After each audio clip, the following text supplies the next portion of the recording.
లోక్సభ ఎన్నికలు సమీపిస్తున్న వేళ అభ్యర్థులు ప్రచారంతో ప్రజల్లోకి వెళ్లే ప్రయత్నం చేస్తున్నారు. నల్గొండ సెగ్మెంట్ నుంచి సైదిరెడ్డి బరిలో ఉన్నారు అనగానే బండి సంజయ్ సామాజిక వర్గం కూడా మొత్తం సైదిరెడ్డిని యాక్సెప్ట్ చేయదు, సైదిరెడ్డికి గెలిచేది లేదు అంటూ కొంతమంది కాంగ్రెస్ అంటే రెడ్డిల పార్టీ, అలాంటిది సైదిరెడ్డికి బీజేపీ కంటే కూడా కాంగ్రెస్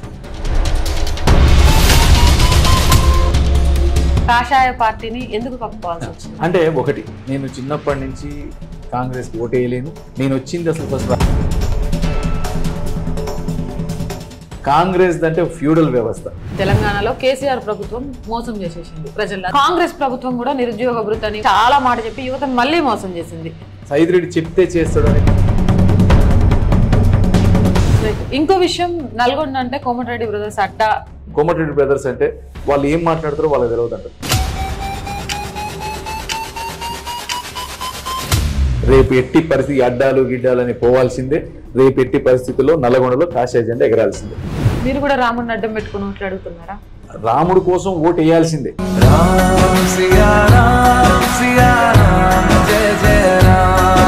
నేను రాముడు గుడికి నేను నా వంతు డబ్బులు ఇవ్వలేకపోయినా నేను ఇట్లా ఓటేసన్న రుణం తీసుకుందాం అనుకుంటున్నా అని తను చెప్పినప్పుడు నాకు నిజంగా కళ్ళమంటి నీళ్ళు వచ్చింది. రాహుల్ గాంధీ గురించి ఒక పెద్ద ఫెయిల్యూర్ అంటానికి రాహుల్ గాంధీ నిదర్శనం. రేవంత్ రెడ్డి అబద్ధాలతోటి పిచ్చి మాటలతోటి ఒక నాయకుడు అవుతాడు అంటే రేవంత్ రెడ్డి. నమస్తే, వెల్కమ్ టు అవర్ వాయిస్. నేను జర్నలిస్ట్ నవత. తెలంగాణ లోక్సభ ఎన్నికలు సమీపిస్తున్న వేళ అభ్యర్థులు ప్రచారంతో ప్రజల్లోకి వెళ్లే ప్రయత్నం చేస్తున్నారు. ఈ నేపథ్యంలో ఏ సెగ్మెంట్లలో ఏ పార్టీలకు ప్రజల ఆదరణ లభిస్తోంది, ఏ పార్టీలు ముందుకు వెళ్ళబోతున్నాయి, అసలు వీళ్ళ వ్యూహాలేంటి, ప్రతి వ్యూహాలేంటి, ముఖ్యంగా బీజేపీ విషయానికి వస్తే పక్క పార్టీ నుంచి వచ్చిన నేతలకు సీట్లు ఎక్కువగా కేటాయించారు అనే విషయం ఈ రోజు తెలంగాణలో కాంగ్రెస్ మాట్లాడుతున్న వ్యాఖ్యలు. మరి పక్క పార్టీ నుంచి వచ్చిన నేతలను సొంత పార్టీ నేతలు ఎలా ఆదరిస్తున్నారు, ప్రజలు ఎలా ఆదరిస్తున్నారు, గెలుపు అవకాశాలు ఎక్కడి వరకు ఉన్నాయి, మోదీ చరిష్మాతోనే గెలవగలుగుతారా, ప్రత్యేకంగా వీళ్ళ ప్రణాళికలు ఏంటి, వ్యూహాలేంటి, ప్రజలు ఆ వ్యూహాలను ఎలా యాక్సెప్ట్ చేస్తున్నారు, ఇలా చాలా ప్రశ్నలు మీ అందరికి ఉన్నాయని నాకు తెలుసు. ఎస్పెషల్లీ నల్గొండ సెగ్మెంట్ కి సంబంధించి. ఎందుకంటే గుర్రంపోడు భూముల విషయం తర్వాత నల్గొండ సెగ్మెంట్ నుంచి సైదిరెడ్డి బరిలో ఉన్నారు అనగానే బండి సంజయ్ సామాజిక వర్గం కూడా మొత్తం సైదిరెడ్డిని యాక్సెప్ట్ చేయదు, సైదిరెడ్డికి గెలిచేది లేదు అంటూ కొంతమంది కొన్ని ఛానల్స్ లో ప్రాపగండా చేస్తోంది మనం చూస్తూనే ఉన్నాం. నిజంగా అలా జరుగుతుందా? పార్టీలోకి వచ్చిన తర్వాత బీజేపీ సింబల్ మోదీ మాత్రమే కనబడతాడా, లేకపోతే అభ్యర్థిని చూసి పనిచేయడం ఉంటుందా? సైదిరెడ్డి గారికి ఇలాంటి అనుభవాలు ఎదురయ్యాయా? అసలు ప్రజలు ఏమనుకుంటున్నారు? ఇవి సైదిరెడ్డి గారి నోటి ద్వారానే మీ అందరికి వినిపించాలని ఈ రోజు ఆయన అయితే పట్టుకున్నాను. మాట్లాడదాం. నమస్తే సైదిరెడ్డి, ఎలా ఉన్నారు? ఫస్ట్ క్వశ్చన్, గుర్రంపోడు ఇష్యూ అందరికి తెలిసిందే, దాచేది లేదు. గుర్రంపోడు ఇష్యూ నుంచి ఉన్న సైదిరెడ్డి సడన్ గా బీజేపీలోకి రాగానే బీజేపీ వాళ్ళు మిమ్మల్ని పక్కన పెట్టడం, దూరం పెట్టడం, ఇలాంటివి ఏమైనా జరుగుతున్నాయి? ఎందుకంటే సోషల్ మీడియాలో దీని గురించి మస్తు కాంట్రవర్సీ నడుస్తుంది. ఎవరో అంటే బీజేపీ అనేది ఇవాళ ప్రధాన ప్రత్యర్థి అయింది. బీజేపీ అనేది గెలవబోతా ఉంది అనుకున్న కాడి నుంచి దాడులు ఎక్కువైపోయాయి. అంటే వేరే ఈ గోబెల్ ప్రచారాలు వీటన్నిటిని. ఇంతకుముందు అసలు పోటీలో ఉంటుందా బీజేపీ అనుకున్నారు, కానీ ఈరోజు పోటీ కాదు, గెలుస్తుంది బీజేపీ నల్గొండలో అనేటట్టుంది. దానికి తగ్గట్టు సరే గుర్రంబోడు గుర్రంబోడు గుర్రంబోడు అని అంటా ఉన్నారు ఎవరు ఛానల్స్ వచ్చినా. అసలు గుర్రంబోడికి నాకు సంబంధం లేదు. ఫస్ట్ ఆఫ్ ఆల్ ఆ రోజు అయిన గొడవలల్లో నేను లేను. అది ఒక రకమైన క్రియేట్ చేసింది అంతే. దాని తర్వాత ఎప్పుడైతే నేను వచ్చినో ప్రజలకు నిజాలు తెలిసినాయి. ఈరోజు ఎవరు ఈ భారతీయ జనతా పార్టీ కార్యకర్తలు అందరూ కూడా తెలుసు ఇది సైదిరెడ్డికి సంబంధం లేదు ఆ రోజు. కాకపోతే ఏదో ప్రోపగండా చేసిన సైదిరెడ్డి మీద అనుకున్నట్టే ఈరోజు అందరు నమ్మింది. దాంతోపాటు నేను వచ్చినాక సరే కొద్ది రోజులు చాలా మంది 30-40 ఏళ్ళ నుంచి ఉన్నారు పార్టీలో, వాళ్ళు కూడా సీట్లు కావాలనుకుంటారు, పోటీ చేయాలనుకుంటారు. అందుకని వాళ్ళందరూ కూడా కొద్దిగా అలిగి ఉంటారు 1-2 రోజులు. కానీ భారతీయ జనతా పార్టీలో గొప్ప విషయం ఏంటంటే ఫస్ట్ కంట్రీ, నెక్స్ట్ పార్టీ, ఆ తర్వాత మనం అనేటట్టు నిజంగా ఆచరణలో ఉన్న పార్టీ అంటే భారతీయ జనతా పార్టీ. మిగతా ఎవరికి సిద్ధాంతాలను ఎప్పుడో మర్చిపోయారు, మిగతా పార్టీలకు సిద్ధాంతాలు లేవు, సిద్ధాంతాలు మర్చిపోయారు. కానీ ఇంకా భారతీయ జనతా పార్టీలో అవి ఉన్నాయని నేను నిజంగా ఈ 2 నెలల్లో చాలా గొప్పగా ఫీల్ అవుతా ఉన్నాను. దానికి తగ్గట్టే ఇమీడియట్ గా ఫస్ట్ 2-3 రోజులు ఏమైనా ఫీల్ అయినాం, తర్వాత ఎవరు డ్యూటీలకు వాళ్ళు వెళ్ళిపోయింది, ఎవరు పనులు వాళ్ళు చేస్తా ఉన్నారు. అసలు కార్యకర్తలు ఈ రోజు ఎండ చూస్తా ఉన్నాం మనం, 47-46 డిగ్రీలు. నేను మధ్యలో ఫోన్ చేసి చెప్తా ఉన్నా, మీరు మధ్యాహ్నం పోవాకండి, ఏం కాదు 11 to 4 అసలు మీరు బయటికి వెళ్ళొద్దు, ఇంట్లో కూర్చోడని చెప్తా ఉన్నా. ఇంత ఎండకి ప్రతి ఇంటికి ఈ రోజు నల్లగొండ మీరు చూస్తే, నల్లగొండ పార్లమెంట్ లో ప్రతి ఇంటికి పోయిన కార్యకర్త భారతీయ జనతా పార్టీ కార్యకర్త ఈ రోజు మీరు ఎవరు అడిగినా. అంటే అంత గొప్పగా పనిచేస్తా ఉన్నారు, అంత గొప్పగా యాక్సెప్ట్ చేసింది. ఇది కూడా భయం అయితే ఉంది మిగతా వాళ్ళకి. ఏంటంటే మేము అనుకున్నాం, ప్రచారం చేసినాం, అది పట్టలేదు ఇది పట్టలేదు అనుకున్నాం, కానీ అందరూ ఒకటే పని చేస్తా ఉన్నారు. ఈ రోజు జనాలు కూడా భారతీయ జనతా పార్టీ మోడీ మోడీ మోడీ అంటా ఉన్నారు. దానికి తగ్గట్టు ఈ రోజు ఎట్టి పరిస్థితుల్లో అందరం ఒకటే పని చేస్తా ఉన్నాం. ఇంకోటి ఏంటంటే ఈ రోజు అందరూ భారతీయ జనతా పార్టీ అనుకునేది ఒకటే, ఇప్పుడు రాకపోతే ఎప్పటికీ రాదు. ఎందుకంటే ఈ రోజున్న వేవ్, ఈ రోజున్న మోడీ గారి పేరు, ఈ రోజున్న భారతీయ జనతా పార్టీ అభిమానం ఇంత గొప్పగా ఉంది ఈ రోజు. అందుకని ఇది మనం ఎట్టి పరిస్థితుల్లో పోగొట్టుకోకూడదు, ఒడిసి పట్టుకోవాలా, మనం గెలవాలని పనిచేస్తా ఉన్నారు. నల్లగొండ పార్లమెంట్ మీద కాషాయ జెండా ఎగిరే విధంగా చేస్తా ఉన్నారు. ఇంకొకటి, ఇది కూడా జనాల ప్రశ్నే నా తరపు నుంచి. కాంగ్రెస్ అంటే రెడ్డిల పార్టీ, ఇది బహిరంగంగానే చాలా మంది చెప్పుకున్నారు. అలాంటిది సైదిరెడ్డికి బీజేపీ కంటే కూడా కాంగ్రెస్ లోనే మంచి అవకాశాలు ఉండేవి, మంచి స్థానాలు కూడా లభించేవి. ఎందుకనంటే రెడ్డి అనే సామాజిక వర్గం వల్ల. మరి రెడ్ల పార్టీని వదిలిపెట్టి కాషాయ పార్టీని ఎందుకు కప్పుకోవాల్సి వచ్చింది? ఒకటి, నేను అసలు రాజకీయాలకు వచ్చింది ఎమ్మెల్యేలు అయితేనను, ఎంపీని అయితేనను, నేనేదో పదవులు అలంకరిద్దామో, అధికారం అనుభవిద్దామో రాలేదు. నేను వచ్చింది అసలు ఫస్ట్ రాజకీయాలకు రాలే. నేను కెనేడియన్ సిటిజన్షిప్ ఉండే రివోక్ చేసుకుని ఇండియాకి వచ్చి యూత్ ఎంపవర్మెంట్, మహిళా ఎంపవర్మెంట్ ఇది చేసుకుంటూ పోదాం. మన ఈడ దేశంలో పుట్టి పెరిగినందుకు, ఒక ఊర్లో పుట్టి పెరిగినందుకు మనం ఎట్లయితే సక్సెస్ అయినామో మన పిల్లలు సక్సెస్ అయ్యేటట్టు మనం ప్రయత్నం చేద్దాం. కొద్ది మందినైనా వర్క్ ఫోర్స్ లోకి తీసుకొద్దాం. మనం దాంతో మన జీవితం ధన్యమైపోద్దన్న ఉద్దేశంతో వచ్చినాం. ఆ తర్వాత అనుకోకుండా అవకాశాలు రావటం, కేసీఆర్ గారు పిలవటం, ఎమ్మెల్యేని కావటం. తర్వాత ఈ 5 సంవత్సరాల రాజకీయ దాంట్లో నేను చేయాలనుకున్నది పూర్తిగా చేయాలంటే, ఈరోజు దేశానికి నిజంగా ఏదో గొప్పగా చేసేదంటే ఒకే ఒక పార్టీ, భారతీయ జనతా పార్టీ, నరేంద్ర మోడీ గారిని నమ్మిన పూర్తిగా. ఎందుకంటే ఈరోజు మనం చూస్తా ఉన్నాం, అసలు మిగతా వాళ్ళకంటే లెక్కలు తెలియకపోవచ్చు. మనం ఇప్పుడు వచ్చిన లాస్ట్ 10 సంవత్సరాలలో నా క్లోజ్ ఫ్రెండ్ ఉండే అమెరికాలో, వాడు ఫస్ట్ క్లాస్ నుంచి ఫ్రెండ్, ఇన్వెస్ట్మెంట్ అనలిస్ట్, పెద్ద పెద్ద బ్యాంకర్ అమెరికాలో. ఒకప్పుడు కాంగ్రెస్ అయితేనే దేశానికి మంచిది కాంగ్రెస్ అనేది, కానీ ఒక 6 months బ్యాక్ ఫోన్ చేసి, అరే నా లెక్కలన్నీ తప్పు, నేను ఈరోజు నిజంగా మోడీ గారు మళ్ళీ రాకపోతే మన దేశం ఆగమైపోతుంది. నువ్వు కరోనా టైంలో కానీ, అంతకుముందు రిసెషన్ టైంలో కానీ మనం హ్యాండిల్ చేసింది గత 10 సంవత్సరాలుగా మన మోడీ గారి నెగోషియేషన్ స్కిల్స్ ఇవన్నీ కూడా ఎక్స్ట్రాడినరీ. దీంతో అసలు నేను మన మోడీ లేకపోతే మాత్రం కష్టం. మాది ఫస్ట్ నుంచి కాంగ్రెస్ ఫ్యామిలీ, కానీ నేను ఇది మోడీ గారితో చెప్తా ఉన్నా నీకని చెప్పింది. అంటే ఇవన్నీ చూసినాక నేషనలిస్టిక్, నీ దేశం మీద ప్రేమ ఉండి దేశానికి పనిచేయాలంటే ఇది ఒక్కటే బెస్ట్ పార్టీ, బెటర్ పార్టీ అనుకున్నా. దానికి తగ్గట్టే ఈరోజు దీనికి జాయిన్ అయిపోయినా. రైట్, మీరు జాయిన్ అయ్యారంటే మీకు కాంగ్రెస్ నుంచి ఏమైనా ఆఫర్స్ వచ్చాయా? అంటే ఒకటి, నేను చిన్నప్పటి నుంచి కాంగ్రెస్ ఓటు వేయలేను, కాంగ్రెస్ కల్లి అంటే ఓటు కూడా వేయలేను నేను. బేసిక్గా ఇప్పటి వరకు వేయలేను అసలు. ఎందుకంటే నేను యాంటీ కాంగ్రెస్ ఫస్ట్ నుంచి భావజాలంతో పుట్టినండి. మా ఫ్యామిలీ కూడా ఎప్పుడు కాంగ్రెస్ లో ఉన్నోళ్ళు కాదు. కాంగ్రెస్ అంటే ఫ్యూడల్ వ్యవస్థ. కాంగ్రెస్ చేసేది ఏంటి?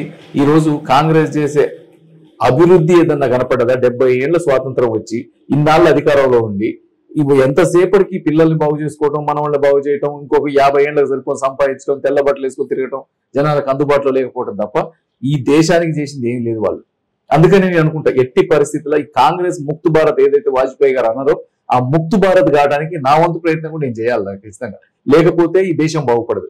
స్విట్జర్లాండ్ అంటే అందరికీ తెలిసింది టూరిస్ట్ ప్లేస్ అని, కానీ మన ఇండియాకి తెలిసింది స్విస్ బ్యాంకులు ఉన్నాయి, మన కాంగ్రెస్ వాళ్ళు డబ్బులు ఆడున్నాయని. అందుకని వాళ్ళేమో డబ్బులు దాచిపెడితే మనమేమో వ్యాక్సిన్లు పంపుతా ఉన్నాం వేరే దేశాలకి సహాయాలు చేస్తా ఉన్నాం. ఒకప్పుడు భారతదేశం అంటే ఒక బీద పార్టీ నుంచి 10 ఏళ్లలో ప్రపంచ వ్యూని మార్చేసింది ఈరోజు మోడీ గారు. విశ్వగురువు చేయాలనే సంకల్పం, వీటన్నిటిని నేను దాంట్లో ఒక పమిదనైదాం, ఖచ్చితంగా పనిచేద్దామని వచ్చిన రాజకీయాలకి. ఇందాక మీరు మాట్లాడుతూ యూత్ ఎంపవర్మెంట్, ఉమెన్ ఎంపవర్మెంట్ అని మాట్లాడారు. మీ మేనిఫెస్టోలో కూడా 50,000 ఉద్యోగాల గురించి ప్రస్తావించారు. ఈ నల్గొండ లాంటి ఇక్కడ వాటర్ ప్రాబ్లం ఉంటది, చాలా సమస్యలు ఉంటాయి. ఇక్కడ 50,000 ఉద్యోగాల కల్పన అనేది ఎలా సాధ్యం, ఎలా చేయాలి అనుకుంటున్నారు? అంటే ఒకటి, నల్లగొండ ఉద్యమాల గడ్డ ఫస్ట్ నుంచి కూడా. ఎంత చరిత్ర అంటే రావినారాయణ రెడ్డి గారు లాంటి వాళ్ళు ఇందిరాగాంధీ కంటే ఎక్కువ మెజార్టీ ఇచ్చి ఆపోజిట్ గా పంపించిన గడ్డ. తొందరగా ఆలోచిస్తారు, తొందరగా కూడా రియాక్ట్ అవుతారు. అందుకని ఇక్కడ ఏంది, యూత్ ఎక్కువ ఉంది. ఇక్కడే కాదు, దేశం మొత్తం ఇలా యూతే. ఇలా భారతదేశం అంటే యువ భారతం. ఇలా యూత్ ని మనం వర్క్ ఫోర్స్ లో తీసుకురాకపోతే మనం ఫెయిల్ అవుతాం. మనం ఎట్టి పరిస్థితుల్లో యూత్ ని వర్క్ ఫోర్స్ లో తీసుకురావాలంటే వాళ్ళకి ఏదో ఒకటి కల్పించాలి. దానికోసం నేను వచ్చినాక 2016 నుంచి దాదాపు 3 years ఎక్స్టెన్సివ్ గా నేను యూత్ కోసమే తిరిగినా. యూత్ ఎంపవర్మెంట్ చేయాలా, యూత్ మోటివేట్ చేయాలా, యూత్ కి స్కిల్స్ రావాలా, తర్వాత వాళ్ళు ఏదో ఒక జాబ్ లో చేయాలా, లేకపోతే ఏదైనా బిజినెస్ అని పెట్టాలా, ఏదో ఒకటి. ఎక్కడో చైనా నుంచి హైదరాబాద్ ప్లంబర్లు రావాల్సిన అవసరం లేదు, ఆ ప్లంబింగ్ ఏదో మనమే చేయొచ్చు. ప్లస్ వర్క్ ఎథిక్స్, మనము డిగ్నిటీ ఆఫ్ లేబర్, ఇవన్నీ కూడా నేర్పియాలన్న సంకల్పం చేసిన. ఎందుకంటే మనకి చిన్న చిన్న వాటిలలో ప్లంబింగ్ చేయాలంటే ప్లంబింగ్ అంటే చీపు, కుకింగ్ చేయాలంటే చీపు, నీకు ఏదన్నా కానీ డబ్బులు సంపాదించాలని ప్రతి ఒక్కరికి ఉంటుంది, కానీ జాబ్ చేయాలని మాత్రం ఉండదు. అందుకని నీ ఫస్ట్ సైకలాజికల్ గా మన మార్పు తీసుకురావాలా, దానికోసమే నేను పనిచేసిన. ఇప్పుడు కూడా ఈ జాబ్స్ 50,000 తీసుకోసం పెట్టిన దానికి మనకు తెలుసు ఎక్కడ ఆపర్చునిటీస్ ఉన్నాయి. ఈ రోజు ఎస్పెషల్లీ నల్గొండ ఫార్మాకి హబ్బు, నల్లగొండ సిమెంట్ కి హబ్బు, నల్లగొండ రైస్ ఇండస్ట్రీస్ కి హబ్బు. అయితే పెద్ద పెద్ద ఇండస్ట్రీస్ ఉన్నాయి, నీకు ఫార్మా మంచి ఎంప్లాయ్మెంట్ ఆపర్చునిటీస్ ఉన్నాయి. దాంతోపాటు ఈరోజు ఆధారిత పరిశ్రమలు కూడా ఏర్పాటు చాలా ఉన్నాయి. సిమెంట్ అంటే సిమెంట్ బ్యాగ్స్ కానీ, లేకపోతే ఇంకో రకరకాల చిన్న చిన్నవి చేసేటది. అయితే వాళ్ళకి కొత్తగా స్కిల్స్ నేర్పియాలి. దానికోసం నేను ప్రతి కాన్స్టిట్యున్సీకి ఒక స్కిల్ సెంటర్ పెట్టాలని కానీ, ఆ స్కిల్ సెంటర్ ద్వారా వాళ్ళని ఈ రోజు మనం సెంట్రల్ గవర్నమెంట్ వాటిలో విశ్వకర్మ లోన్లు కానీ, ముద్రా లోన్లు కానీ, రకరకాల ఆప్షన్స్ ఉన్నాయి. నువ్వు పని చేసేటోడికి, ఇలా పని చేయాలనుకునేటోడికి ఈ ఇప్పుడున్న గవర్నమెంట్ చేసినంత నాకు తెలిసి ఎవరు చేయలేరు. వీధి వ్యాపారులకి ఒక్కొక్కరు మనం చూస్తూనే ఉంటాం. వీధి వ్యాపారులు గిరిగిరి వడ్డీలు అంటారు ఇక్కడ ఊర్లలో. పొద్దున 900 ఇస్తారు, సాయంత్రానికి 1000 రూపాయలు ఇవ్వాలి. అంటే ఒట్టిగా 100 రూపాయలు, ఒట్టిగా 1000 రూపాయలకి 100 రూపాయలు అంటే 10 రూపీస్ ఇంట్రెస్ట్ కట్టాలి ఒక్క రోజు. అంటే అట్లాంటి వాటిని అన్నిటినీ ఈ రోజు అర్థం చేసుకున్నాడు మోడీ గారు కాబట్టి ఇవన్నీ జరుగుతా ఉన్నాయి. అట్లాంటి వాటిని మనం చేసి ఎంప్లాయ్మెంట్ అంటే ఈ రకంగా, అది కాకుండా స్మాల్ స్కేల్ ఇండస్ట్రీస్, దానికోసం మన కిరణ్ రిజిజు గారు వచ్చినప్పుడు తనతో అడిగిన, సార్ మీరు ఫుడ్ ప్రాసెసింగ్ కదా, నేను ఇక్కడ ఫుడ్ ప్రాసెసింగ్ జోన్ పెట్టాలనుకుంటున్నాం అంటే, ఫుడ్ ప్రాసెసింగ్ క్యారిడార్ ఇప్పిస్తా నీకు గెలిపించుకొని రమ్మని డైరెక్ట్ మీటింగ్ లే చెప్పిండు. అట్లా ఫుడ్ ప్రాసెసింగ్, ఇండస్ట్రియల్ క్యారిడార్స్ ఏర్పాటు, దాంతో పాటు డ్రై పోర్టు, మళ్ళా మన కంటైనర్ పార్క్స్. ఎందుకంటే మనకి పోర్ట్ లేదు, మనం దాదాపు కృష్ణపట్నం కానీ, మన మచిలీపట్నం బందర్ పోర్టు కానీ దాదాపు దూరంగా ఉన్నాం. అన్ని అక్కడి నుంచి రావాలంటే బిజినెస్ కూడా కష్టం. ఈవెన్ హైదరాబాద్ కూడా ఈజీ అవుతుంది. దానికోసమే నేను ఏమనుకుంటున్నా అంటే, ఎట్టి పరిస్థితుల్లో ఇక్కడ మనకి అన్ని అవకాశాలు ఉంది ఇక్కడ, ఏది మన నల్గొండ. ఎందుకంటే ఆంధ్రాకి బోర్డరు, ఈ బోర్డర్ లో మనం ప్లస్ ల్యాండ్ అవైలబిలిటీ ఉంది, మన కృష్ణా నది పక్కనే ఉంది, పవర్ అవైలబిలిటీ ఉన్నాయి. ఇవన్నీ చేయడానికి, దాంతో పాటు ఇప్పుడు మనం మోడీ గారు వచ్చినాక పెద్ద పెద్ద హైవేలు 2-3 హైవేలు ఏర్పాటైనాయి, రైల్వే లైన్స్ వచ్చినాయి, రైల్వే స్టేషన్లు కొత్తగా వచ్చినాయి. వీటన్నిటిని ఆధారంగా చేసుకొని ఇండస్ట్రీస్ కి హబ్ గా తీసుకొని వచ్చి స్మాల్ స్కేల్ ఇండస్ట్రీస్ ని డెవలప్ చేస్తే ఇప్పుడు ఎట్లా చౌటప్పల్లాగా ఉంది. దాంతో పాటు మన దగ్గర కూడా ఒక ఇండస్ట్రియల్ క్యారిడార్ పట్టుకొని వస్తే ఇప్పుడు మేజర్ ఇండస్ట్రీస్ కి జాబ్ కల్పన చాలా తక్కువ. ఇప్పుడు ఎంతసేపు స్మాల్ స్కేల్ ఇండస్ట్రీ అయితేనే మనం జాబులు ఇప్పగలుగుతాం, జాబులు ప్లస్ ఇండస్ట్రీని డెవలప్ చేయగలుగుతాం. అందుకని వీటన్నిటిని దృష్టిలో పెట్టుకొని ఒక్కొక్కటి కూడా ప్లాన్ ప్రకారం ఏ ఇండస్ట్రీకి ఎట్లా అవుతుంది, ఎట్లా తీసుకురావచ్చు మనం అని. అది కాకుండా ఇంకా గుడ్ ఏంటంటే, రేపు ఎట్లాగూ 100% గెలిచేది భారతీయ జనతా పార్టీ, అధికారంలోకి వచ్చేది భారతీయ జనతా పార్టీ. మనం ఈజీగా యాక్సెస్ ఉంటుంది, మనం గెలిస్తే మనం పోయి పని చేయించుకొని రాగలుగుతాం. ప్లస్ నేను సైద్ రెడ్డి అంటే పని చేస్తాడు అనేది ఎవరిని అడిగినా చెప్తారు, హుజూర్ నగర్లో అడిగినా ఎక్కడ అడిగినా సైద్ రెడ్డి అంటే వర్కరు, సైద్ రెడ్డి అంటే పని చేస్తాడు అని చెప్తాడు. నేను దీనికోసమే వచ్చిన, ఖచ్చితంగా జాబుల ఇదే నా ఫస్ట్ థింగ్, అదే చెప్పిన నేను వీళ్ళకి. రైట్. అంటే నీళ్లు నిధులు నియామకాలు అనే దాంతో ఏర్పడ్డాయి తెలంగాణలో. కేసీఆర్ ప్రభుత్వం మోసం చేసేసింది ప్రజలు, అది యాక్సెప్ట్ చేయాలి. ఆ తర్వాత వచ్చిన కాంగ్రెస్ ప్రభుత్వం కూడా నిరుద్యోగ భృతని, 100 రోజుల్లో కంప్యూటర్స్ ఇస్తామని, ఫ్రీ వైఫై ఇస్తామని, అది ఇది చాలా మాట చెప్పి యువతను మళ్ళీ మోసం చేసింది. ఇప్పుడు సైద్ రెడ్డి గారు 50,000 ఉద్యోగాలు అంటే నల్గొండ యూత్ ఎలా తీసుకుంటున్నారు, వీటిని అసలు యాక్సెప్ట్ చేస్తున్నారా, మీకు ఏం చెప్తున్నారు దీనికి సంబంధించి? ఇప్పుడు ఒకటి, there is a will, there is a way. మనం కంపల్సరీ అనుకుంటే చేయలేస్తాం, అది చేస్తుందనే నమ్మకం వాళ్ళకు ఉంది. ఎందుకు నమ్మకం ఉందంటే, నేను హుజూర్ నగర్ లో కూడా మేనిఫెస్టో పెట్టినా ఫస్ట్ ఎమ్మెల్యే గెలిచేటప్పుడు. ఆ మేనిఫెస్టోలో ఉన్నాయి మీరు టిక్లు చూస్తే ప్రతి ఒక్కటి చేసిన, మేనిఫెస్టోలో ఎక్కువ చేసిన. అందుకని సైద్ రెడ్డి చెప్తే చేస్తాడు అనేది ఫీలింగ్ ఉంది. హుజూర్ నగర్ కూడా ఇదే దీంట్లో 7 కాన్స్టిట్యున్సీలో ఒక కాన్స్టిట్యున్సీ, అందరికి ఫ్రెండ్స్ ఉంటారు, అందరూ అడుగుతా ఉంటారు నిజంగా సైద్ రెడ్డి పని చేస్తాడా, యాక్సెస్ ఉంటుందా అని. అందుకని అందరికీ మాట్లాడుకుంటా ఉంటారు. అందుకే ఈ రోజు నేను బెటర్ క్యాండిడేట్ అయినా ఇక్కడ ఖచ్చితంగా పని చేస్తాడు కాబట్టి అందుకని ఖచ్చితంగా నమ్ముతారు. నమ్మేటట్టు నేను కూడా పని చేస్తాను. రైట్. ఇంకో విషయం, నల్గొండ అంటే కోమటిరెడ్డి బ్రదర్స్ అడ్డా అనే విధంగా విస్తరింపజేసుకున్నారు. రాజగోపాల్ రెడ్డి గారి గురించి అసలు ఏమనుకుంటున్నారు? ఎందుకు భారతీయ జనతా పార్టీలోకి వచ్చిండు, ఎందుకు కాంగ్రెస్ లోకి వెళ్ళిండు? ఈ రోజు ఆ ఇద్దరికి సంబంధించి నల్గొండలో సొంత పార్టీ నుంచి కూడా వ్యతిరేకత వస్తుంది అని విన్నాం. ఎందుకు జరుగుతుంది ఇదంతా నల్గొండ? అంటే ఒక్క రాజగోపాల్ రెడ్డి కోమటిరెడ్డి కాదు, వెంకటరెడ్డి కాదు, అసలు ఈ నల్లగొండ జిల్లాలోనే మొత్తం వారసత్వ రాజకీయాలు. నీకు కోదాడు, హుజూర్ నగర్, ఉత్తమ్ కుమార్ రెడ్డి గారు ఆయన భార్య, ఇప్పుడు జానారెడ్డి గారు చిన్న కొడుకు ఎమ్మెల్యే అయితే పెద్ద కొడుకు మళ్ళీ ఎంపీ కోసం ప్రయత్నం. ఇక ఇక్కడికి వస్తే కోమటిరెడ్డి వెంకటరెడ్డి, కోమటిరెడ్డి రాజగోపాల్ రెడ్డి అందరూ ఎప్పటి నుంచో కాంగ్రెస్ అంటేనే ఒక ఫ్యూడల్ వ్యవస్థ. ఫస్ట్ నుంచి చెప్పిన ఒక ఏంటంటే వంశపారపర్యం, నువ్వు పైన అంటే వాళ్ళ సిద్ధాంతమే అది కావచ్చు. ఇందిరాగాంధీ కానించి చూస్తే వాళ్ళ పరంపర, వీడికి వస్తే వీళ్ళ పరంపర, ఇక వాళ్ళ మనవాళ్ళు మనవరాళ్ళు, ఇక మొత్తం కూడా రాజకీయాల్లో వీళ్ళకి ఏమంటారు ఒక వారసత్వ సంపద భాగాలు పంచినట్టు పంచుతా ఉన్నారు ఇప్పుడు. అది కాకుండా ఇంకా పోతే రాజగోపాల్ రెడ్డి గారిని, వెంకటరెడ్డి గారిని ఎవరు నమ్మే పరిస్థితులు లేరు. ఇక్కడ వాళ్ళు ఎందుకు వచ్చిండ్రు, ఎందుకు పోయిండ్రు అనే దానికి కూడా అందరికీ తెలుసు. వీళ్ళ బిజినెస్లు, కాంట్రాక్ట్లు తప్ప వాళ్ళకి జనాలు ఇవన్నీ ఉండవు. ఎంతసేపు డబ్బులతో రాజకీయం చేద్దాం అనుకుంటారు. కానీ ఈ రోజు కాలం మారింది, సోషల్ మీడియా వచ్చింది. ప్లస్ మెయిన్ కోమటిరెడ్డి బ్రదర్స్ అంటే వాళ్ళు ఏం మాట్లాడతారో వాళ్ళకి తెలియదు అంటారు. 5 నిమిషాల్లో మాట్లాడిన మాట ఇంకో మాట ఉండదు, ఎప్పుడు ఏం మాట్లాడతారో తెలియదు. అందుకని ఈ రోజు ప్రజలు ఇంతకుముందు లాగా ఎవరో చెప్తే ఓటేద్దాం, లేకపోతే ఎవరో చెప్తే ఇందాం, లేకపోతే అట్లా లేదు. ఇప్పుడు వాళ్ళు క్లియర్ గా వాళ్ళకి తెలిసి ఏం చేయాలో. మొన్న చూస్తూనే ఉన్నాం, కేసీఆర్ గారిని దింపేటప్పుడు కూడా అట్లే క్లియర్ గా వాళ్ళు లోపలికి పోయిండు, ఓటేసిండు, ఓడిచ్చిండు, వచ్చిండు. ఇదే పరిస్థితి. ఒక వేవ్ వచ్చింది ఇప్పుడు. ప్రతి ఒక్కళ్ళు నరేంద్ర మోడీ గారిని నమ్ముతా ఉన్నారు. నరేంద్ర మోడీ గారు అయితేనే దేశం బాగుపడతాం అనుకుంటా ఉన్నారు. దానికి తగ్గట్టే రేపు ఖచ్చితంగా ఓటేస్తారు. రేపు ఈ కోటలన్నీ కూలిపోవాల్సిందే. రేపు ఎట్టి పరిస్థితి అడ్డాలు గిడ్డాలని పోవాల్సిందే. రేపు ఎట్టి పరిస్థితుల్లో నల్లగొండలో కాషాయ జెండా ఎగరాల్సిందే. స్వేచ్ఛగానే ప్రచారం చేసుకుంటున్నారా, లేకపోతే ఆర్ఎస్ఎస్ వాళ్ళు మీ మీద ఏమన్నా ప్రభావం చూపించి ఇలానే చేయాలి అలానే చేయాలని చెప్తారు? ఎందుకంటే ఆర్ఎస్ఎస్ ఆడించినట్టే బీజేపీ ఆడుతుందని ఈ మధ్య కాలంలో రేవంత్ రెడ్డి మైక్ పట్టుకుని బాగా చెప్తున్నారు కదా. ఇంకోటి కూడా చెప్పాలి ఈ విషయంలో. నేను ఇంతకుముందు బీజేపీలోకి రాకముందు నేను ఎప్పుడు ఆర్ఎస్ఎస్ వాళ్ళని కలవలే. కాబట్టి ఆర్ఎస్ఎస్ అనేది ఒక మంచి ఫస్ట్ స్వాతంత్ర సంగ్రామం కాడి నుంచి కూడా ప్రజలకు సేవ చేయడానికి పుట్టింది అనే సూచన విన్నాం, మంచి పేరు. అయితే నేను బీజేపీలోకి వచ్చినాక కొంతమంది ఆర్ఎస్ఎస్ వాళ్ళని కలిసిన, నేనే పోయి కలవడం జరిగింది తెలుసుకోనల్ల.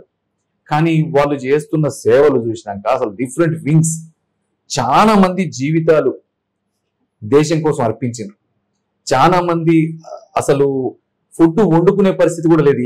ఎక్కడ వాళ్ళు ఉండే ప్లేసులలో బయట తిని రావాలా, జనాల కోసం పనిచేయాలా, అసలు ఈ దేశానికి థ్రెట్స్ ఏంది, రాష్ట్రానికి థ్రెట్స్ ఏంది, దేశం బాగుపడాలంటే ఏం చేయాలా, ఎన్విరాన్మెంటల్ వింగ్స్ అని రకరకాల వింగ్స్. వాళ్ళు ఇన్ని సంస్కృతిని కాపాడటం, సంప్రదాయాన్ని కాపాడటం, దేశాన్ని కాపాడటం, ఇండస్ట్రియల్ ముందుకు పోవాలంటే ఎట్లా, వైద్యపరంగా ముందుకు పోవాలంటే ఎట్లా, ఇట్లా ఇన్ని ఆర్గనైజేషన్ చూసినాక నిజంగా వాళ్ళకంటూ ఒక సొంతం ఏది లేకుండా దేశం కోసమే పనిచేసే సరే మూర్ఖులు ఏదైనా మాట్లాడవచ్చు, నీకు ఎవరు ఏదైనా ఒక సంస్థ గురించి మాట్లాడినా. కానీ ఇక్కడ నాకు ఇంతవరకు ఎవరన్నా వచ్చి నువ్వు ఈ ప్రచారం చేయి, లేకపోతే నువ్వు నేను చెప్పినట్టు కలవాలా, లేకపోతే అసలు వాళ్ళు ఎక్కడ కలుగుతుండ్రు, ఎక్కడ చేస్తుండ్రో నాకు తెలియదు. మన ప్రచారం పార్టీయే, భారతీయ జనతా పార్టీ లాగానే తిరుగుతుంది. కాకపోతే maybe they may help it, ఎందుకంటే వాళ్ళది సిద్ధాంతం భారతీయ జనతా పార్టీ దాంట్లో మూలాల్లోంచి వచ్చింది కాబట్టి కంపల్సరీ దాని సిద్ధాంతం ప్రకారం పనిచేస్తారు. వీళ్ళు మిస్టేక్లీ అట్లా అనుకుంటుండొచ్చు. కానీ ఎక్కడ కూడా ఆర్ఎస్ఎస్ అనేది పార్టీ వ్యవహారాల్లో కలగజేసుకోవడం నేనైతే చూడలేదు దేంట్లో. ఇది ఖచ్చితంగా కానీ పార్టీకి మూల సిద్ధాంతం నుంచి ఆర్ఎస్ఎస్ నుంచి వచ్చింది, కానీ ఇదైతే చూడలేదు. కానీ వాళ్ళని చూసినాక మాత్రం, వాళ్ళని కొంతమందిని కలిసినాక నాకున్న అంటే వాళ్ళ మీద ఆదరణ కానీ అభిమానం కానీ, ఇప్పుడు మనం ఏంటని చూస్తాం. ఇలా మోడీ గారి మీద ప్రేమ ఎందుకండి? ఎందుకంటే ఆయనకి కుటుంబమే లేదు, ఆయన జీవితం దేశానికి అంకితం, ఆయనకి సొంతంగా ఇల్లే లేదు, వచ్చిన డబ్బులే శ్రీనిధికి ఖర్చు పెడతా ఉంటాడు. ఇక అట్లాంటి వాళ్ళని చూసినాక ఎవడైనా వేరే వాళ్ళ కోటేస్తారా, వేరే వాళ్ళని అనుకుంటారా? ఈ రోజు అభిమానం పెరగడం కూడా అదే కారణం. అదే అభిమానం ఈ రోజు నాకు నిజంగా కొంతమంది ఆర్ఎస్ఎస్ చూసినాక కళ్ళమ్మ నీళ్ళు వచ్చినాయి కొన్ని సందర్భాలు. అంటే వీళ్ళేంది అసలు, వీళ్ళకి అవసరం ఏంది? మనమేమో మంచిగా ఏసీలలో పడుకొని ఏసీలలో కూర్చొని, నాకు తెలిసి వాళ్ళ కార్లలో కూడా తిరగరు, బస్సులలో తిరుగుతారు, ఇష్టం వచ్చినట్టు వాళ్ళని వీళ్ళని కలుస్తూ ఉంటారు, వాళ్ళతో వీళ్ళతో మాట్లాడుతూ ఉంటారు. వాళ్ళకి నిజంగా hats off, I love them. And రిజర్వేషన్ల గురించి కూడా ఈ మధ్య కాలంలో రేవంత్ రెడ్డి బాగా గట్టిగా మాట్లాడుతున్నారు. అంటే బీసీ ఎస్సీ ఎస్టీ మైనారిటీ రిజర్వేషన్లని తీసేస్తా అని అమిత్ షా చెప్పారు అని జనాల్లోకి వెళ్ళినప్పుడు జనాలు వాటిని నమ్మినట్టుగా కానీ వాటి ఎఫెక్ట్ గానీ ఏమన్నా కనిపించిందా? అస్సలు దాని గురించి సీరియస్ తీసుకున్నోడు లేడు, మాట్లాడేటోడు అంతకంటే లేడు. ఎందుకంటే ఒకవేళ ఈ ఎలక్షన్ల కంటే ముందు ఈ మాటలంటే నమ్మేవాళ్ళేం. ఎందుకంటే మొన్న కాంగ్రెస్ వాళ్ళు ఎలక్షన్ల ముందు చేసిన ప్రామిసులు, వాళ్ళు చెప్పిన మాటలు అన్ని విన్నారు. వాళ్ళు చెప్పిన అబద్ధాలు, వాళ్ళు ఇచ్చిన హామీలు, ఒక్క హామీ అమలు చేయకపోవటం, చెప్పిన అబద్ధాలు చేయలేమని వాళ్ళే అంటాం. రేవంత్ రెడ్డి గారు ప్రైవేట్ ఇంటర్వ్యూలు ఎన్ని చేయాలంటే 25 ఏళ్ళు పట్టుద్ది అంటాం. అంటే మరి ఎందుకు చెప్పినావు? అంటే మోసం చేసినట్టు కదా జనాలు. ఈ రోజు వడ్డీకి రుణాలు తీసుకొని మీరు 9వ తారీఖే మాఫీ చేస్తా అంటాం, 2500 తీసుకొని మహిళలకు ఏమంటే ఈ రోజు నుంచే మొదలు పెడతా అంటాం, 2000 పెన్షన్ 4000 అంటాం. అంటే మరి ఇవన్నీ అబద్ధాల కింద లెక్కేస్తా ఉన్నారు. దానికి తోడు వీడియో మార్ఫింగ్ ఎంత దౌర్భాగ్యం రాజకీయాల్లో అంటే, ఈ రోజు ఒక కేంద్ర హోంమంత్రి వీడియోనే నువ్వు మార్ఫింగ్ చేసి అసత్య ప్రచారం రాజకీయాల కోసం పెట్టినావంటే అసలు ముఖ్యమంత్రి ఉండడానికి అర్హుడు కాదు. ఎందుకంటే నువ్వు ప్రజల్ని తప్పుదోవ పట్టిస్తా ఉన్నావు. నువ్వు ప్రమాణం చేసింది ఏంది భగవద్గీత మీద, నువ్వు అన్ని కాపాడుతా అని, కానీ అబద్ధాలు చేస్తానికి ప్రమాణం చేసినావు. ఈ రోజు ఇవన్నీ జనాలు గమనిస్తా ఉన్నారు. దాంతో పాటు రిజర్వేషన్స్ కోసం ఈ రోజు హైయెస్ట్, ఈ రోజు ఏ పార్టీ ఇన్సైడ్ అయినా పదవులు ఇచ్చినా ఎవరికి ఇచ్చినా ఈ అన్ని రకాల కమ్యూనిటీలకి బీసీలకి అతిపెద్ద పీట ఇచ్చింది భారతీయ జనతా పార్టీ. ఈ రోజు అగ్రవర్ణ పేదలకి రిజర్వేషన్ తీసుకొచ్చింది భారతీయ జనతా పార్టీ. వాళ్ళు చెప్పేది ఒకటే, మత ఆధారంగా రిజర్వేషన్ ఉండొద్దు అన్నారు. కానీ ఇలా ఎస్సీలకు రిజర్వేషన్ ఉండొద్దు, బీసీలకు రిజర్వేషన్ ఉండొద్దు అనే నాయకత్వం కాదు. ఈ రోజు ప్రజలని ప్రతి ఒక్కరు సమానంగా ఉండాలా, అప్పుడే దేశం అభివృద్ధి చెందాలా, అంబేద్కర్ ఆశయాల కోసం నిజంగా పాటుపడదంటే భారతీయ జనతా పార్టీ. ఎందుకంటే మనం చెప్పేది, ఈ రోజు ద్రౌపది ముర్ము లాంటి ఒక ఎస్టీ యువతిని తీసుకుపోయి రాష్ట్రపతిని చేసినాం, రామ్నాథ్ కోవింద్ ఎస్సీని రాష్ట్రపతిని చేసినాం, అబ్దుల్ కలాంని ఒక మైనార్టీని రాష్ట్రపతిని చేసినాం. ఇవన్నీ కూడా కాంగ్రెస్ ఉంటే జరిగాయా? వాళ్ళు అంతెందుకు, అసలు అంబేద్కర్కి ప్లేస్ లేదు. వాళ్ళు అంబేద్కర్ని ఎంపీ నిలబెట్టి ఓడించినోడు ఇలా అంబేద్కర్ సిద్ధాంతాలు, అంబేద్కర్ ఆశయాలు, రాజ్యాంగంలో ఎన్ని మార్పులు చేసినట్టు వాళ్ళు ఉన్నప్పుడు కొన్ని 100 మార్పులు జరిగినాయి రాజ్యాంగం వల్ల. బీజేపీ వచ్చినాక ఎన్ని మార్పులు జరిగి ఉంటాయి? అంటే ఇవన్నీ అబద్ధ ప్రచారాలని ప్రజలకు అర్థమవుతా ఉంది. సోషల్ మీడియా లేకముందంటే ఇంకోటి మళ్ళీ ఈ మధ్య కొత్తగా ఈ గాడిద గుడ్డని పెట్టుకుని తిరుగుతున్న ప్రచారంలో సిగ్గైతుంది అది చూస్తే. ఒక ముఖ్యమంత్రి పక్కన ఒక గాడిద గుడ్డని రాసి, కానీ అవన్నీ చూసినాక జనాలకు కూడా అర్థమైంది ఈయన రాష్ట్రానికి కూడా మొత్తం గాడిద గుడ్డే పెడతా ఉన్నాడు. గాడిద గుడ్డే పెట్టేది లేదు కానీ ఈయన అదే పెడుతున్నాడు, గాడిద గుడ్డు పెడుతున్నాడు. 2500 అంటే గాడిద గుడ్డ అంటుండ్రు వాళ్ళే. నీకు 2 లక్షల రూపాయలు రుణమాఫీ అంటే గాడిద గుడ్డ అంటుండ్రు. అంటే ప్రజలకు కూడా అర్థమైంది ఈ ప్రచారాలు. ఒక ముఖ్యమంత్రి స్థాయి వ్యక్తి మాట్లాడే భాష, మాట్లాడే మాటలు, అబద్ధ ప్రచారాలు గమనిస్తా ఉన్నారు. వీటన్నిటినంటే నీతిగా నిజాయితీగా పనిచేసింది నరేంద్ర మోడీ కాబట్టి కమలం గుర్తుకు ఓటేయాలని డిసైడ్ అయిపోయారు. మీరు కూడా రాముడిని అడ్డం పెట్టుకుని ఓట్లు అడుగుతున్నారా? ఇప్పుడు ఒకటి, రాముడిని అడ్డం పెట్టుకుని ఓటు అడగటం కాదు, రాముడి కోసం ఓటు వేయాల్సిందే. ఎందుకంటే ఇది ఏదో హైడ్ చేసి దొంగతనంగా రాముడి గుడి కడతాం మీరు ఓటు వేయండి అనే సమస్య కాదు కదా. ఈ రోజు అయోధ్య రాముడు అంటాం రాముడిని. అయోధ్య రాముడికి ఇల్లు లేకుండా చేసి 600 ఏళ్ళు. సరే బ్రిటిష్ వాళ్ళు ఉన్నప్పుడు చేసిండ్రు, మన ముస్లిమ్స్ బాబర్ గీబర్ మొఘలు ఉన్నప్పుడు చేసిండ్రు అంటే ఒక రకం. కానీ మనం స్వతంత్ర భారతదేశం, నువ్వు 70 ఏళ్ళు మొత్తం లేస్తే ఇలా అందరికి ఆరాధ్య దైవం రాముడు. అట్లాంటి రాముడు పెళ్లి చేయాలంటే టెంట్ కింద పెళ్లి చేసినాం, మనం మాత్రం పెద్ద పెద్ద భవంతులు కట్టినాం. మరి అట్లాంటప్పుడు ఇలా బీజేపీ ఏమని చెప్పింది మేనిఫెస్టోలో 90లో, ఎట్టి పరిస్థితుల్లో రాముడి గుడి కడతాం, అయోధ్య రాముడిది అయోధ్య గుడి కడతాం. ఈవెన్ యాక్సెప్ట్ చేసిన ముస్లింస్ అక్కడ ఉన్నారు. అది గుడి కట్టేదాన్ని కూడా నువ్వు కట్టనీయకుండా కోట్లకేసి దానికేసి 30 ఏళ్ళు చేసిండ్రు మీరు. ఈ రోజు దాన్ని ఆ స్వప్నం నిజమైంది ప్రజలకి. ఈ రాముడి గుడి కట్టినం అనే ఫీలింగ్ ఎంత ఉందంటే మహిళలలో కానీ వీటిలలో కానీ. ఇలా మనం ఊర్లో చిన్న గుడి కడితేనే ఎంతో గొప్పగా ఫీల్ అవుతాం. అట్లాంటిది రాముడు పుట్టిన కాడ రాముడి గుడి కట్టడం, అది కూడా నరేంద్ర మోడీ గారి వల్ల సాధ్యం కావటం, ఇదంతా కూడా జనం చూస్తా ఉన్నారు. దాని గురించి ఓటు అడగాల్సిన అవసరం లేదు. దాన్ని చూసి ఓటేస్తారు. ఎక్కడైనా మీకు ఇలా ఈ గుడికి సంబంధించి ఏమైనా ఎక్స్పీరియన్సెస్ కలిగాయి? ఎక్స్పీరియన్స్ అంటే నేను ఈ మధ్య గుడికి పోయినప్పుడు అమ్మ అవ్వ ఎవరికి ఓటేస్తావు అని అడిగితే ఇంకెవరికయ్యా మోడీకి వేస్తా అన్నది. అంటే మోడీ ఏం చేసిండు, మోడీకి ఎందుకు వేస్తావు, ఏ గుర్తు అన్న అంటే పువ్వు గుర్తు అన్నది. మరి ఎందుకంటే అది కాదయ్యా, నేను రాముడి గుడికి నేను నా వంతు డబ్బులు ఇవ్వలేకపోయినా నేను ఇట్లా ఓటేసన్నా రుణం తీర్చుకుందాం అనుకుంటున్నా అని తను చెప్పినప్పుడు నాకు నిజంగా కళ్ళమంటి నీళ్ళు వచ్చినాయి. అంటే ఇంత గొప్పగా ఆలోచిస్తారు ప్రజలు, ఇంత గొప్పగా కనెక్ట్ అయ్యిండ్రు రాముడి గుడికి. ఎందుకంటే ఇది దేశమే మనం ఫస్ట్ నుంచి కూడా రామరాజ్యం అంటాం. అట్లాంటి రామరాజ్యాన్ని రాముడికి ఇల్లు లేని పరిస్థితులు ఉంటే ఆ కట్టించినోడికి ఆ మాత్రం విలువ ఉండదు ఈ రోజు. రైట్. ఇంకా ఇక్కడ వాటర్ ప్రాబ్లము, కరెంటు ప్రాబ్లం ఉన్నాయా లేదా? అంటే ఇక కాంగ్రెస్ వచ్చినాకైతే విపరీతం. ఈరోజు కరెంట్ ఇచ్చే పరిస్థితి లేదు. మొన్న నల్గొండ జిల్లా అంటేనే వరికి ప్రసిద్ధి. సాగర్ నీళ్ల కింద ఉన్నది దాదాపు నల్గొండ.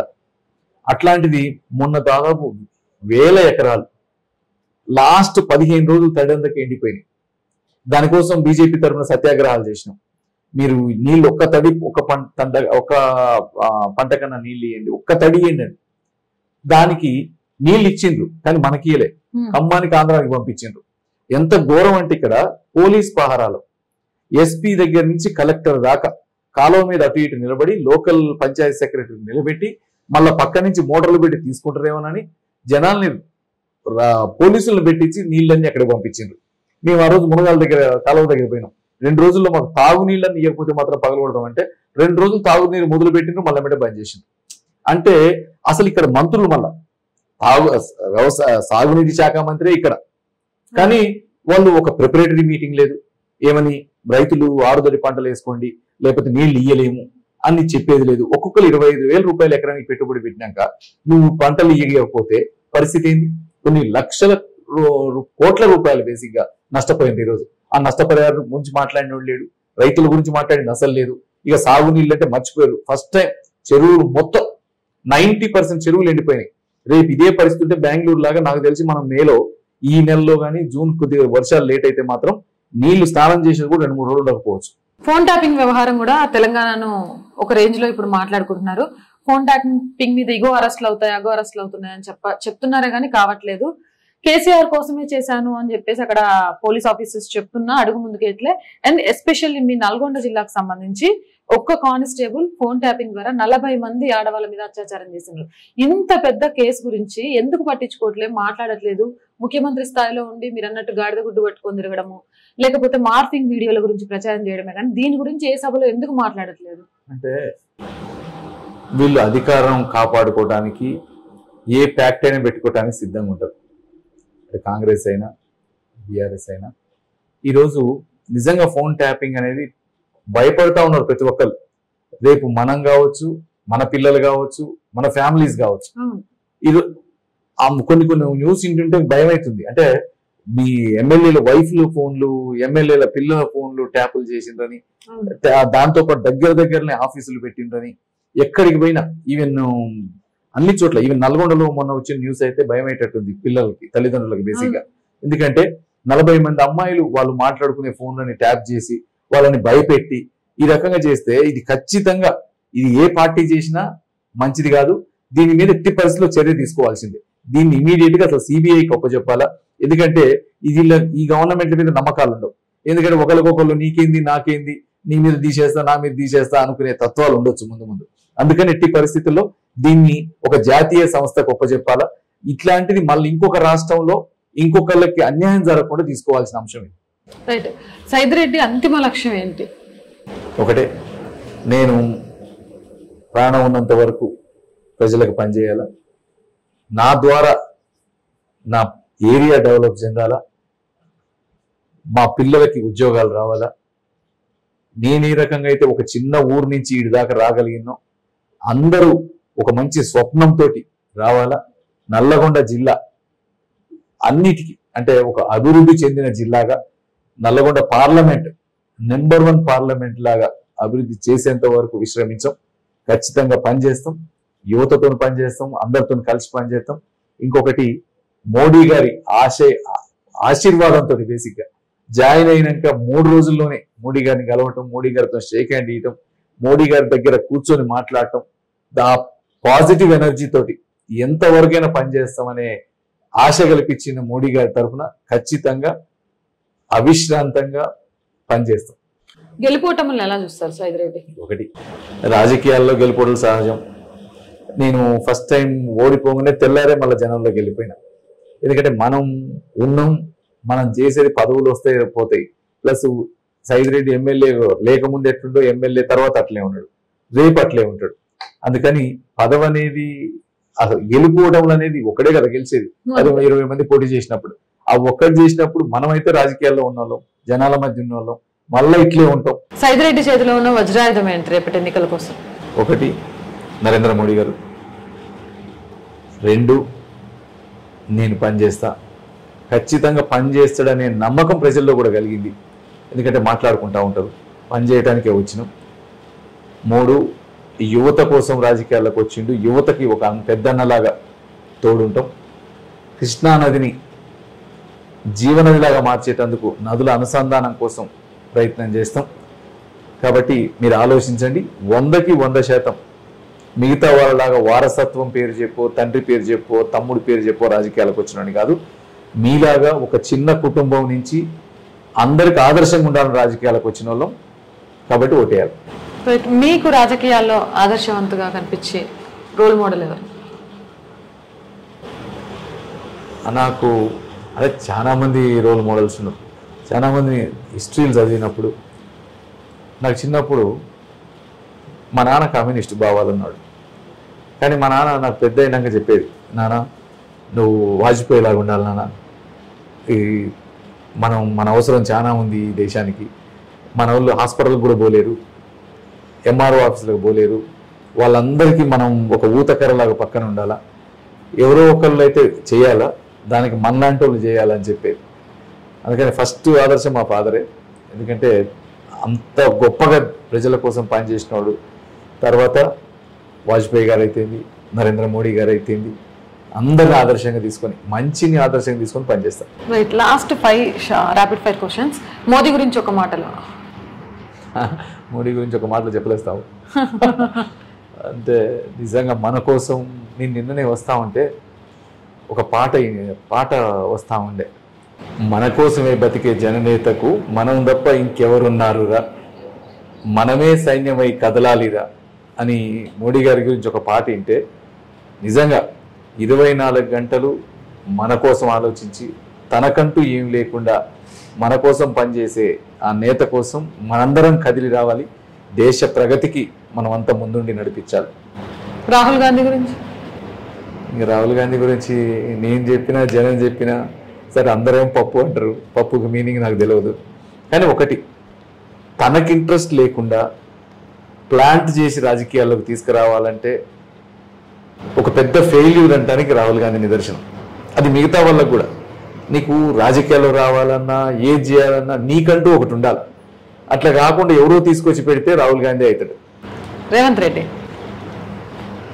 రేవంత్ రెడ్డిది అంటే అబద్ధాలతోటి పిచ్చి మాటలతోటి ఒక నాయకుడు అవుతాడు అంటే రేవంత్ రెడ్డి. సైదిరెడ్డి కష్టపడి పనిచేసేటోడు, ఊరు కోసం వచ్చినోడు, మీకోసం ఉండేటోడు. ఫైనల్ గా మా ఛానల్ చూస్తున్న తెలంగాణ ప్రజానికానికి సైదిరెడ్డి గారు ఏం చెప్పాలనుకుంటున్నారు? ఒకటే, ఈరోజు ఎస్పెషల్లీ నవత ఒక అమ్మాయి కెమెరా పట్టుకొని ఈ దేశంలో జరుగుతున్న వాటిని మన కళ్ళ ముందుకు చూపించి ధైర్యంగా ఈరోజు తిరగటం అంటే అంత ఈజీ కాదు. కానీ అందరు కూడా మీ అమ్మాయిలు ఉన్న నవతలాగా ఉండాలా, నవతలాగా పెంచాలా అని కోరుకుంటా ఉన్నా. అందరు కూడా ఆదరించండి. ఖచ్చితంగా రేపు మనందరం కలిసి నడిస్తే ఈ దేశం ఏదైతే మన మోడీ గారి స్వప్నం 2047కి నెంబర్ 1 అయితే అనుకుంటున్నామో ఖచ్చితంగా చేయగలుగుతాం. Thank you so much sir. ఇంత ప్రచారంలో కూడా మాకు టైం ఇచ్చి చాలా విషయాలు తెలియజేశారు. Thank you so much. ఏదేమైనా కానీ చూస్తూ ఉండండి, ఇక్కడ జరుగుతోంది కుందేలు తాబేలు కథ. తాబేలుగా నన్ను చూస్తున్న వాళ్ళంతా రేపు నా గెలుపుని చూసి భయపడతారు ఖచ్చితంగా. ఈ గెలుపు దేశం కోసం, ధర్మం కోసం, నరేంద్ర మోదీ చూపించిన ఆశయాల కోసం మాత్రమే ఉంటుంది.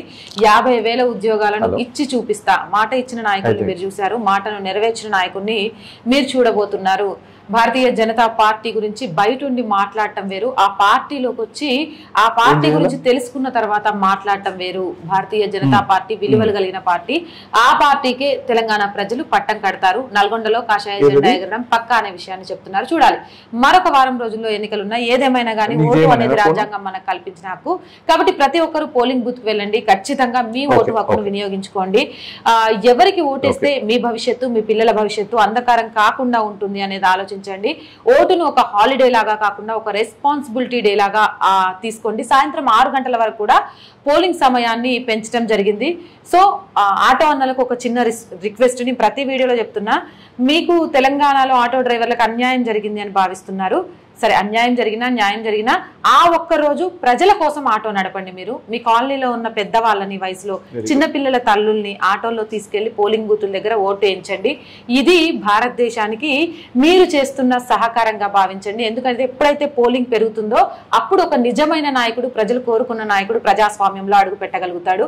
ప్రజాస్వామ్యం ప్రజల కొరకు, ప్రజల చేత, ప్రజల వద్దకు వస్తుంది. లేదు అంటే మళ్ళీ ధనస్వామ్యమే గెలుస్తుంది. కాబట్టి తస్మత్ జాగ్రత్త, ఓటును నోటుకు అమ్ముకోకండి, అంధకారం కానివ్వకండి. ప్రతి ఒక్కరూ ఓటేసి తెలంగాణలో ఈసారి పోలింగ్ పర్సెంటేజ్ ని పెంచుతారని ఆశిస్తూ మరొక మంచి ఇంటర్వ్యూతో మీ ముందుంటానని మాటిస్తూ సెలవు తీసుకుంటున్నా. నమస్కారం. జై భారత్.